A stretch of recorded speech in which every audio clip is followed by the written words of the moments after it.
नमस्कार, मैं रचना शर्मा। चढ़ती कला टाइम टीवी देख रहे सभी दर्शकों का स्वागत करती हूं। आप देख रहे हैं हिंदी के समाचार। समाचारों की शुरुआत से पहले एक नजर आज के मुख्य सुर्खियों पर। आज से 18वीं लोकसभा का पहला बजट सेशन। राष्ट्रपति मुर्मू के अभिभाषण से शुरुआत। आगामी बजट में सरकार से कई अहम घोषणाओं की उम्मीद।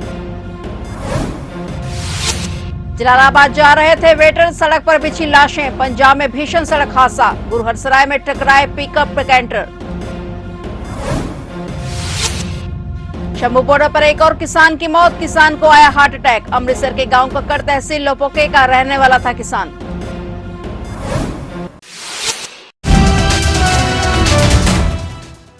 और अब समाचार विस्तार से। आज से 18वीं लोकसभा का पहला बजट सेशन शुरू हो गया है। इस सत्र की शुरुआत राष्ट्रपति द्रौपदी मुर्मू के अभिभाषण से हुई। आज पहले दिन राष्ट्रपति ने संसद के दोनों सदनों को संबोधित किया। इसके बाद वित्त मंत्री निर्मला सीतारमण ने आर्थिक सर्वे पेश किया। 1 फरवरी को वित्त मंत्री मोदी सरकार के तीसरे कार्यकाल का पहला बजट पेश करेंगी। यह सीतारमण का लगातार 8वां बजट है और आगामी बजट में सरकार से कई अहम घोषणाओं की उम्मीद जताई जा रही है, जिससे आम जनता को राहत मिल सकती है। और इन घोषणाओं में पेट्रोल डीजल की कीमतों में कमी, इनकम टैक्स में छूट, किसानों के लिए बढ़ी हुई सहायता और रोजगार के अवसरों को बढ़ावा देने वाली योजनाएं शामिल हो सकती हैं। इस बजट से उम्मीद की जा रही है कि ये कदम भारतीय अर्थव्यवस्था को मजबूत करने, लोगों के जीवन स्तर को सुधारने और विकास को बढ़ावा देने में सहायक होंगे। बजट सेशन का पहला चरण 6 फरवरी तक चलेगा। 2 फरवरी को रविवार होने के कारण कोई कार्यवाही नहीं होगी। 3 फरवरी से 6 फरवरी तक राष्ट्रपति के अभिभाषण पर लोकसभा और राज्यसभा में चर्चा होगी। 6 फरवरी को प्रधानमंत्री नरेंद्र मोदी राज्यसभा में चर्चा का जवाब दे सकते हैं। इस दौरान कई महत्वपूर्ण नीतिगत विषयों पर बहस होगी, जिससे आगामी सरकार की प्राथमिकताओं का संकेत मिलेगा। अमेरिका की राजधानी वाशिंगटन डीसी में एक भयावह विमान हादसा हुआ, जहां यूएस एयरलाइंस का जेट और अमेरिकी सेना का ब्लैक हॉक हेलीकॉप्टर आपस में टकरा गए। यह दुर्घटना व्हाइट हाउस से महज 5 किलोमीटर दूर स्थित रीगन एयरपोर्ट के पास हुई। टक्कर के तुरंत बाद प्लेन और हेलीकॉप्टर में आग लग गई और उनका मलबा नीचे बर्फ से जमी ऑटोमेटिक नदी में गिर गया। और खोजी दल का प्लेन को 3 बड़े बड़े टुकड़े नदी में मिले। और इस हादसे में पैसेंजर प्लेन में सवार 64 यात्रियों और 4 क्रू मेंबर्स के अलावा हेलीकॉप्टर में सवार 3 सैन्य कर्मी भी मारे गए हैं। फेडरल एविएशन एडमिनिस्ट्रेशन ने सभी 67 लोगों की मौत की पुष्टि कर दी है। रिपोर्ट के अनुसार नेशनल ट्रांसपोर्टेशन सेफ्टी बोर्ड ने कॉकपिट वॉइस रिकॉर्डर और flight data recorder black box बरामद कर लिए हैं। और इन डेटा रिकॉर्ड से यह साफ हुआ है कि एयर ट्रैफिक कंट्रोल से हेलीकॉप्टर क्रू की बातचीत हुई थी और उन्हें पता था कि उनके आसपास एक पैसेंजर प्लेन उड़ रहा है। इसके बावजूद ये टक्कर कैसे हुई, इसकी जांच जारी है। लेकिन इस घटना ने अमेरिकी एविएशन सुरक्षा और हवाई यातायात नियंत्रण प्रणाली पर बड़े सवाल खड़े कर दिए हैं। अमेरिकी परिवहन मंत्री सीन डफी ने इस हादसे की गहन जांच के आदेश दिए हैं। पंजाब के फिरोजपुर में भीषण सड़क हादसा हुआ है। गुरुहरसराय में फिरोजपुर मार्ग पर गोलूका मोड़ के नजदीक पिकअप और कैंटर की टक्कर हो गई। हादसे में कई लोगों की मौके पर ही मौत हो गई। जानकारी के मुताबिक करीब 25 से 30 वेटर पिकअप में सवार होकर किसी कार्यक्रम के लिए गुरुहरसराय से जलालाबाद जा रहे थे। फिरोजपुर मार्ग पर गोलूका मोड़ के नजदीक उनकी सड़क के बीच में खड़े खराब टैंकर से टक्कर हो गई। हादसा इतना भयानक था कि 14 लोगों की मौत हो गई। और वहीं मौके पर पुलिस प्रशासन भी बल दल के साथ पहुंचा और फौरन पीड़ितों को अस्पताल पहुंचाया।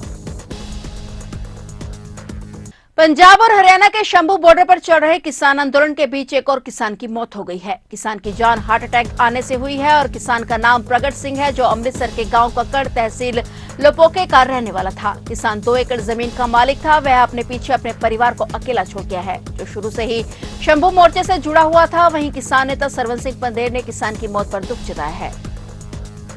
आज एक दुखदाई खबर आ, प्रगट सिंह पुत्र तरलोक सिंह पिंड कक्कड़,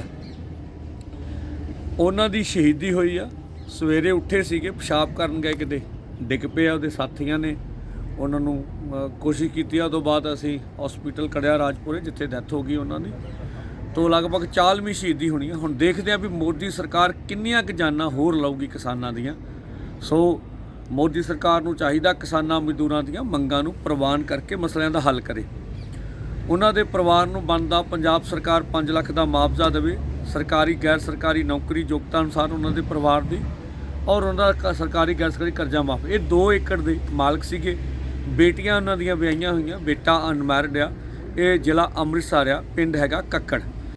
महाकुंभ में मची भगदड़ के बाद आज न्यायिक आयोग की टीम प्रयागराज पहुंची है। टीम उस घटना स्थल पर पहुंची है जहां भगदड़ हुई थी और इस दौरान न्यायिक आयोग की टीम भगदड़ की वजह जानने की कोशिश कर रही है। इस दौरान विभाग की टीम घटनास्थल पर चश्मदीदों से बातचीत कर रही है और बता दें कि महाकुंभ में मची भगदड़ घटना के जांच के लिए उत्तर प्रदेश की योगी सरकार ने 3 सदस्यीय न्यायिक आयोग की टीम का गठन किया है। इस बीच इस टीम ने गुरुवार से ही मामले की जांच शुरू कर दी और न्यायिक आयोग की टीम इस दौरान मौके पर तैनात सुरक्षा बलों से भी घटना की वजह जानने की कोशिश कर रही है। इसके साथ ही मेला प्रशासन की टीम के साथ भी एक बैठक बुलाई गई है ताकि इस तरह की घटना से बचा जा सके। महाकुंभ में मौनी अमावस्या से पहले मची संगम नौस पर मची भगदड़ में 30 लोगों की मौत हो गई, जिसके बाद इस घटना को लेकर सीएम योगी आदित्यनाथ ने घटना की जांच के लिए इलाहाबाद हाईकोर्ट के रिटायर्ड जस्टिस हर्ष कुमार की अध्यक्षता में न्यायिक आयोग की गठन किया है।